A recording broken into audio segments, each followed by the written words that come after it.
Charles était enfin arrivé au bord de l'eau. 3 cygnes tournaient en rond autour de cette boule jaune. Le calme s'était invité, et tant mieux. Charles, déjà très âgé, avait bien eu de la peine et du courage de porter jusque-là sa chaise pliante. Maintenant, il profitait de cette belle journée d'automne. Son esprit suivait la danse de ces cygnes. Il entendait même la musique du grand compositeur.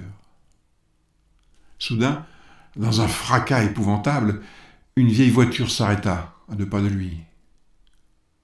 3 énergumènes en sortirent, sales, hirsutes, sentant l'ail et le mauvais alcool, vociférant de drôles d'insultes.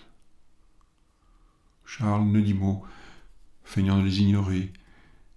Les cygnes, devant ce tableau, avaient fui dans un vol lourd qui présageait le pire. Cette fois, comme prévu, les huluberlus s'approchèrent encore plus de Charles, qui, là, ne pouvait plus les ignorer.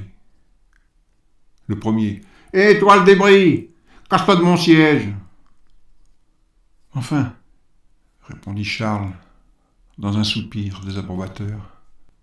À peine ces mots qu'il se retrouva à terre. Un deuxième arriva pour lui prodiguer de vils coups de pied au ventre. Le 3e porta le coup de grâce, un violent coup en plein visage.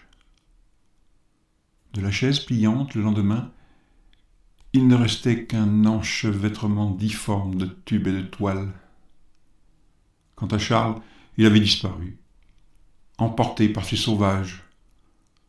On imagine qu'il a été mangé par cette jeunesse qui de nos jours sème la terreur jusqu'aux fins de nos campagnes.